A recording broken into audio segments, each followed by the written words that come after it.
Welcome, everyone, to another edition of Fair Territory. We, of course, will be talking a lot about baseball and the pennant races and the awards races today, but I want to start off by just pausing to remember 9/11. It is 9/11 today, and those of us who were alive on that day, of course, we will never forget it. It was a horrible day. It was a day that just remains etched in my memory, and I hope everyone just takes a moment today just to kind of remember what that was, what it meant, and of course, all the people who were lost. As for baseball, I've got something to start the show today that is going to encapsulate this season better than anything I can even think of before or maybe even since. And that is this. Thursday on Fox, we will not be doing the finale of Yankees Red Sox. No, we will be doing the first game of the Orioles-Rays series from Camden Yards. That's right, the Orioles and Rays, not the Yankees and Red Sox. And why? Look at the standings. The Orioles and Rays have the two best records in the American League. The Orioles, in fact, are only 3 games behind the Braves as of Monday for the best record in baseball. And the Braves have been rampaging through the National League all season. Now, what's interesting here is the spread between the clubs right now. The Orioles lead this division by 3 games. And I had someone with the Rays tell me over the weekend, we've got to get a little closer to really make that series meaningful. At the time, the spread was 4 games. It's now 3. The Orioles, as we will see, host St. Louis for the next 3. Tampa Bay at Minnesota. Now, Tampa Bay has the superior run differential by quite a bit. They are plus 195. The Orioles are just plus 118. The Orioles actually behind the Astros in that regard. But the Orioles have played at an extremely high level all season. And in some ways, they are like the Rays. Rarely beat themselves, play excellent defense, run the bases extremely well. Offensively, they're opportunistic, and they are a team that just has done some really good things all season long. Now, the battle of the rotations is where the argument starts, right? The Rays have a big 3, even with all the injuries that they've suffered.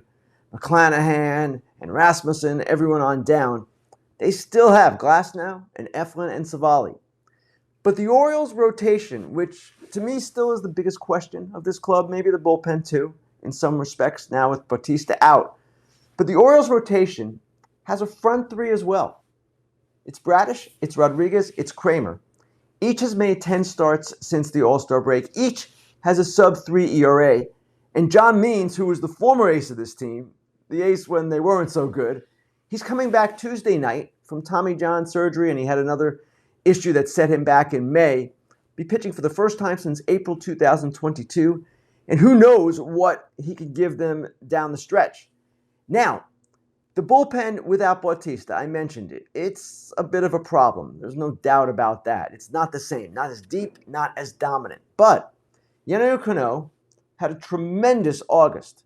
Did not allow a single earned run. He's been a little bit rocky in September. And they've got some other relievers pitching well in addition to Cano. Fujinami is kind of a wild card. He's the guy who came over from Oakland in mid-July. He's a bit of hit or miss, but when he's on, and he's been on the last few outings, he is really good and dominant. 2 of the lefties, Cionel Perez and Danny Coulombe, they've been outstanding as well. Neither has allowed an earned run going back to July. So the Orioles bullpen might not be the same without Bautista. Obviously, it's not the same. But at the same time, it's still pretty formidable. And I expect that this is going to be a team that competes really well until the end of the season and also in the postseason. I know some people with Tampa Bay are thinking, well, how will the Orioles respond to the pressure of a big series coming up? They've responded to the pressure all year. They've applied pressure, and that is what they've continued to do. So let's look at the remaining schedules, and it'll give us some insight into just how this might play out the rest of the way. Start with the Orioles' remaining schedule. And I mentioned that 3 with St. Louis, then 4 with Tampa Bay. That's a 7-game homestand. Then they go to Houston and Cleveland, neither an easy opponent. Then 2 with Washington, 4 with Boston to end the season. Tampa Bay, their schedule about the same, maybe a little bit easier. Go to Minnesota, go to Baltimore, Angels at home, Toronto at home, and then at Boston, at Toronto to finish the season. Actually, it's not easier. It's at least as formidable as the Orioles. So the AL East race will be the focus of baseball, really starting on Thursday when that series begins. And it has been a remarkable year when you consider, again, that the two best teams in this league have been two of the lower revenue teams, two teams that I don't know that many people expected to be as dominant this year. And the Rays have done this even without, as I said, McClanahan and Rasmussen and now Franco. They were without Glass now for some time. Shane Baz was hurt. Jeffrey Springs out for the season. They've had a series of unfortunate events, and yet they have survived. Two other big races going on as well right now. Actually, more than that, but we'll focus on two.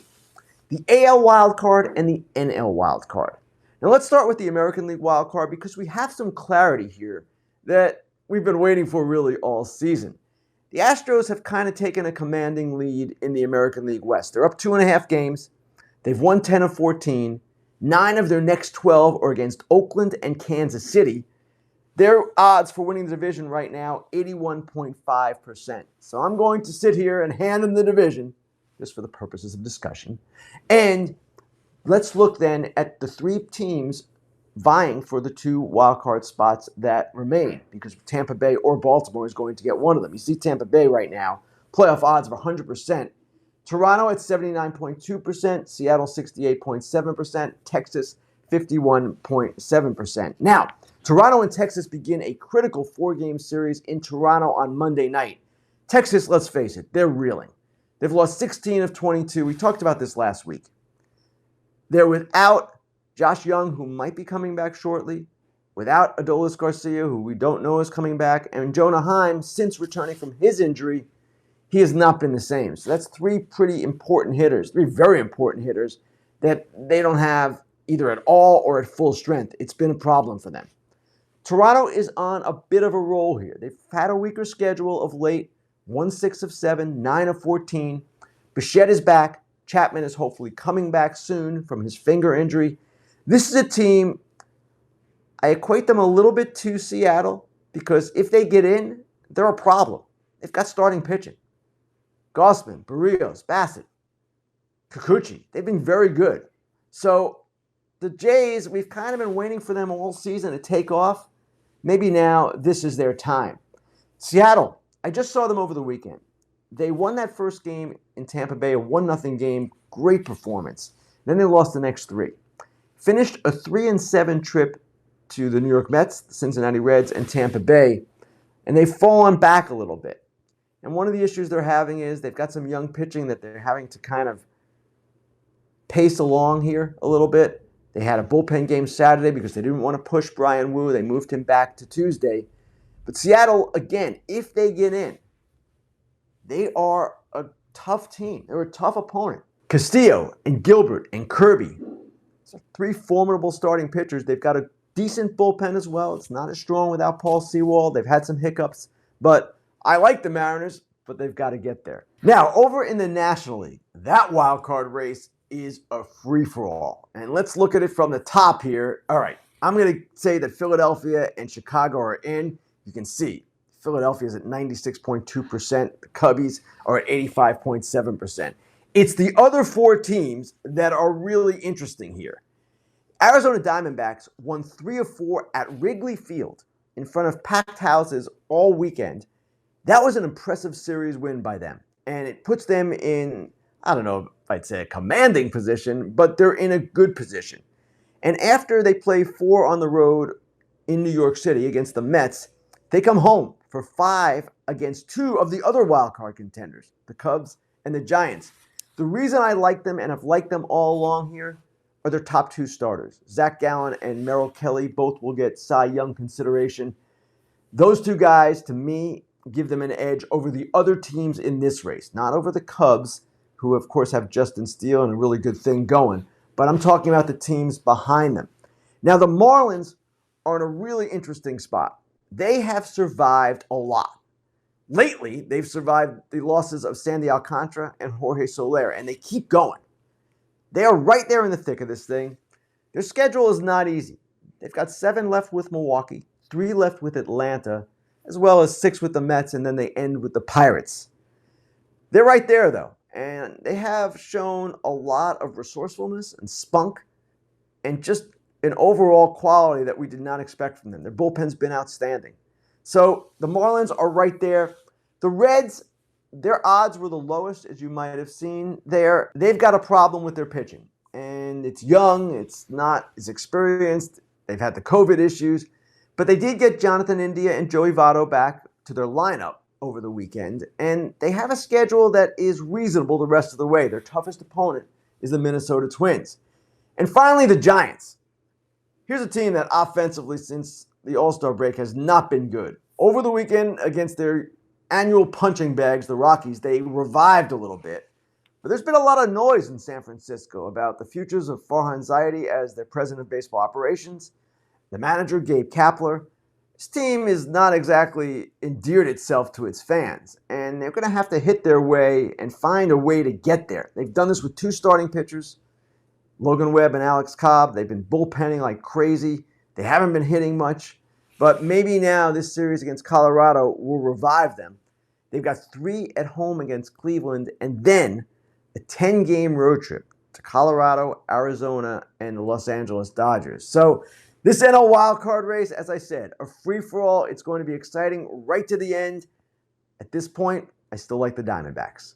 So those two races, NL wildcard, AL wildcard, going right down to the wire.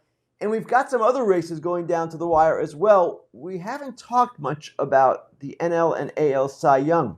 A lot of us have focused on the MVP races. Will Ohtani hold on in the American League? Acuna versus Betts versus Olsen versus Freeman in the National League. But the Cy Young races are quite interesting. And I'll start with the American League because I think that has a little bit more definition right now. I'm a guy who likes innings when I look at the Cy Young races. Now, I know innings are not in vogue right now. Starters pitch 5 or 6 innings. That's it. But to me, that is what makes an innings eater even more valuable in this day and age. And in the American League, Garrett Cole has both things going on right now. He's got the best ERA in the league, and he's also got the most innings of any starting pitcher or any pitcher in the league as well. He is the clear front runner. To me, he's a pretty obvious winner right now. You look at Sonny Gray, his ERA is close, innings are not. Castillo is the one that, to me, has probably the best case other than Cole. Innings are up there, ERA nearly as good. Gausman, leader in strikeout rate. Also up there in innings. He's had some bad luck, of course, this season. He is a strong contender as well. And Framber Valdez, he's done some amazing things, but his ERA is more than a half run per 9 innings higher than Cole's. I don't see him contending for the top spot, maybe in the top 3. Now, the National League is a bit more interesting. And the National League doesn't have an obvious frontrunner. Jay Jaffe of Fangraphs, a friend of mine, wrote an interesting column over the weekend, basically saying this race has no definition. Again, I prefer innings. Steele and Snell. 159 innings for Steele, 161 for Snell. They are the 2 ERA leaders by quite a bit. Snell won this award with 180 and 2/3 innings in 2018, pitching for the Tampa Bay Rays. He's got about 4 more starts left. He'll get there. He also has the highest walk percentage in the league, so it's kind of tough to wrap your arms around him. And Steele, he's been brilliant. He might be the front runner right now, but his innings aren't what you can see right there, what Zach Gallen's are. And you wonder, is it going to be enough? I believe it will be for one of those 2 guys. Now, Jay wrote a lot about Strider, Spencer Strider of the Atlanta Braves, 3.83 ERA. That would be the highest for any Cy Young winner in history, 3.83. Now, I know we're in an era of advanced metrics, and Strider has the crazy strikeout numbers, 250 overall, 37% strikeout rate. He also has the biggest gap between expected ERA and actual ERA, indicating that he has been a victim of poor luck to a certain degree. That said, his ERA is more than a run per 9 higher than the 2 leaders here, Steele and Snell. And I'm sorry. I'm all for advanced metrics. I'm all for looking at expected stats. But what matters in a Cy Young race is actual stats. And I am not ready at this stage in the sport's evolution to give this award to a guy with such a high ERA, even though his expected numbers and strikeout numbers might be really good. And I love Spencer Strider. We all do, don't get me wrong. But I'm just not ready to go there at this point. So we'll see what happens in the final few weeks. But right now, for me, it's Cole in the American League and Snell versus Steele in the National.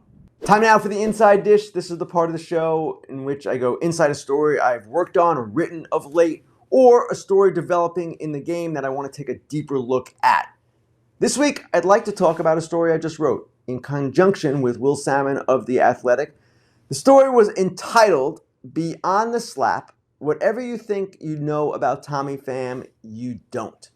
And it was a story that kind of came together in an unusual way. So shortly after the deadline, I'm at Citi Field, and I'm talking with Mets assistant hitting coach Eric Hinske. And he mentions to me, we're really going to miss Pham. And I said, really? I mean, they just traded Max Scherzer and Justin Verlander, and he brought up Tommy Pham. Now, I know he's the assistant hitting coach, but that was the guy he mentioned. And he said, guy was an amazing teammate. Go ask Lindor about him, and he'll tell you. He'll tell you that Tommy Pham taught him how to work harder. So I asked Lindor about that, and he did, in fact, say what Eric Hinske predicted he would say, and I wrote a short item about that for The Windup, the Athletic's free daily baseball newsletter. And then a couple of weeks later, I'm talking with the Diamondbacks general manager, Mike Hazen, and I asked him, and this is a question I sometimes will ask of GMs, hey, who's on your team right now that maybe I should be writing about? Who do you think maybe should deserve more attention than he's getting? Right away, Tommy Pham, and he was the one who said, whatever you think you know about Tommy Pham, you don't. So I mentioned this to Will Salmon, who had covered the Mets all season, and Will said, it's funny you mention these conversations because I was just talking with Buck Showalter the other day, and he informed me that when Pham left the team, he had a meeting with Pham as a manager normally would with a player who's departing, and the meeting kind of touched him. The meeting was a little bit different, a little bit more emotional than most of those kinds of meetings usually are. So from that point, Will and I kind of put our heads together and said, you know what? Let's start asking more people about Tommy Pham. Let's see what we can find out. Let's see if this is a consensus around the game that this guy, though the perception of him is he's the guy who slapped Jock Peterson, he was the guy who was an innocent bystander who was stabbed outside a nightclub in San Diego. This is the reputation that a lot of fans have of him, the perception that a lot of fans have. Doesn't sound like it's necessarily the accurate perception. So Will and I talked to a dozen people who had played with Tommy Pham, coached him, managed him, and we came up with the story. And the story was mostly about just what the headline said. Whatever you think you know about this guy, you don't. He's a great teammate. He's a tremendous worker. He is a guy who is an extremely serious student of the game. He's always thinking, always working. So we write this story, and the idea was to give the reader insight into a player that he or she might have thought completely differently about.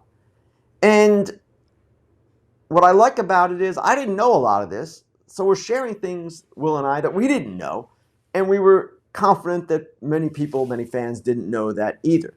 So we published the story, and the comments flow in. And listen, comments aren't everything. I pay attention to them. I never respond to them or hardly ever respond to them. People are entitled to their opinion. But it surprised me to see that a lot of fans reacted instead of saying, hey, that was kind of interesting. Some did say that, in fairness. But a lot said, nope, he's still a jerk. I think he's a jerk. He slapped Jock Peterson. You know what? Once my son asked him for an autograph, and he said no. Well, okay. Everyone's entitled to their opinion, as I said. But it seems to me, maybe the opinions of people who have competed alongside Tommy Pham should count more than the average fan who's watching on his TV or even at the ballpark. And this is the kind of thing that sometimes frustrates people in my business. When fans, you present them with something, and you're not necessarily trying to change their mind, but you're trying to give them insight, and they still don't see it. Now, subsequent to the publication of that story, I received a long text from another former teammate of Pham's, a guy we did not interview for the story. And he basically said, you guys nailed it. He's one of my favorite teammates ever, and I love him. I'm glad you guys wrote that. Then when I was in Tampa Bay over the weekend, someone with the Rays came up to me and said, you know what? That guy, I love that guy, Tommy Pham. He's the only player I keep a baseball card of. So clearly within the game, his reputation is one thing. Outside the game, among certain fans, his reputation might be another. Now, I don't want to get too down on fans for their negative perceptions, negative opinions. It's their absolute right. It's why we love sports, the debate, the opinions, all of that. It's a free country. You're entitled to say whatever you want, and heaven knows, in the age of social media, people will say whatever they want, and often without consequence. But that said, sometimes readers and viewers lose track or lose sight of what our jobs are. Our jobs are to tell you, in a deeper sense, what is going on with a particular player or a team. Could be positive. In the case of Tommy Pham here, it was. Could be negative, as it sometimes is when we're covering a team, particularly a struggling team. That's how it works. Now, I know there are times when fans will say, when I'm writing negatively about their team, hey man, leave us alone. We know all about it. We don't need to hear anything more from you or anybody like you. Well, sorry, that's not the way it works. And I think back to the Mets this season, and there was a lot written by myself and others earlier in the season when they were collapsing. And the reason it was all written is because this is the biggest fall in Major League history, or the biggest disappointment in Major League history based on payroll. And there was a lot that came with that. And there were trades that were made to hopefully, in their minds, set them on the right course. Again, readers and viewers are not going to dictate to me what I write. Really, no one dictates to me what I write. And we are going to follow the stories that we think are the right stories to follow. On the other side of it, when fans look at beat writers and say, hey, why are you writing this about my team or this player? What are you doing? It's not our job to be cheerleaders. It's not how it works. It's our job to tell you what's going on. And at The Athletic, we are more aggressive, I would say, than most outlets in both a positive and negative sense. We cover this sport aggressively. We're going to continue to do that. That is kind of the ethic we've established. And some fans will like it at times, some fans will not like it. But the goal always, in the stories that are positive, like the one about Tommy Pham, and in the stories that are negative, the goal always is to tell the reader something he or she doesn't know, to give the reader insight. That's what we do. It's what we're going to continue to do, no matter what you guys say. Time now for Dude and Dork of the Week. Dude, my initial intention was to give it to Jose Altuve. Home runs in 4 consecutive plate appearances over 2 games last week. He's had a remarkable resurgence. He is Jose Altuve, one of the best players in the game when healthy. But even though he had this amazing week, I've got to give it to the Atlanta Braves as an organization. The Atlanta Braves are Dudes of the Week. And the reason is, yes, they've already clinched a postseason berth. That's what's prompting this. But they are also headed for their 6th straight division title. 6 straight. All under Alex Anthopoulos, since he took over as president of baseball operations, and under manager Brian Snitker, whose first season, full season, was at the start of this run. He took over as manager the previous season, but that first division title in this run was his first full season. So the Braves, they have been amazing all season long. They're on pace to set the Major League record for home runs in a season. They're fun to watch. They've got starting pitching, their bullpen, not really star-studded, but good enough for sure. They are the Dudes of the Week because 6 division titles in a row, and that's coming. That is quite an accomplishment. The Dodgers, of course, had 8 in a row at one point from 2013 to 20. Then the year they didn't get the division title, of course, they won 106 games, got beaten out by the Giants, and they've won 2 division titles since, on their way to a 3rd. Great stuff from the Dodgers, no doubt about it. But the Braves, they're kind of showing their dynasty side once again.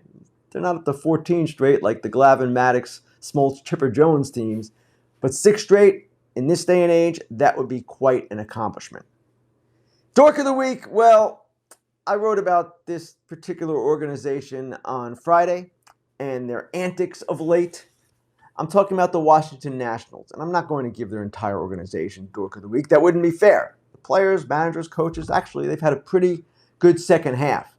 But the Dork of the Week is their owner, Mark Lerner. And he's the Dork of the Week because of the statement he issued Friday about the canceled retirement news conference for Stephen Strasburg.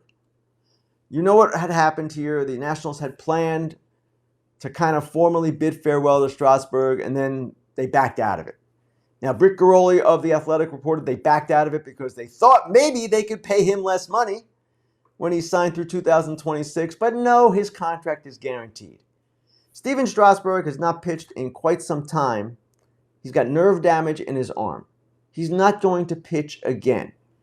So Mark Lerner releases this statement basically explaining the Nationals' side of this. I didn't buy his explanation, but that's beside the point. What really rankled people, myself and of course others who were paying attention, was the last line in which Lerner said, "We look forward to seeing Stephen in spring training." In other words, we look forward to seeing Stephen come and earn his money and rehab in spring training. Stephen Strasburg is physically unable to perform. That's the reality here. He's not coming to spring training. He's not going to rehab. He's done. The Nationals have to pay him. They don't have insurance. They have to pay him. That's the way guaranteed contracts work. The Nationals knew this when they signed Strasburg to that 7-year, $245 million deal, and now they've got to pay.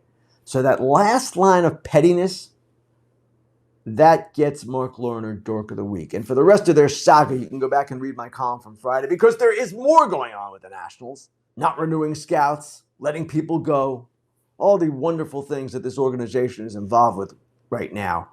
But Lerner is Dork of the Week because of that line.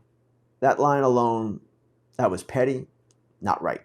We're getting close to fall, but it's still hot and sunny everywhere, so protecting your eyes is really important, which is why I want to tell you about our new sponsor, Shady Rays.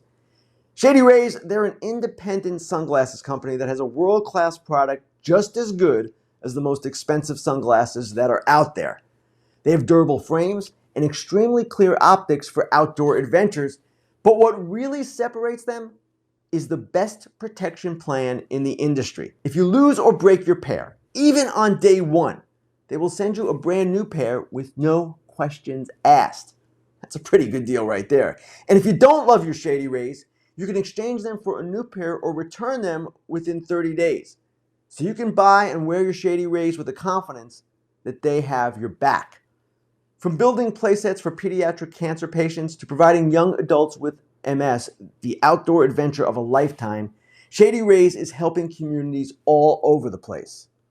Now, Shady Rays are giving out their best deal of the season. Go to shadyrays.com and use code FOUL for 50% off 2+ pairs of polarized sunglasses. Try for yourself the shades rated 5 stars by over 250,000 people.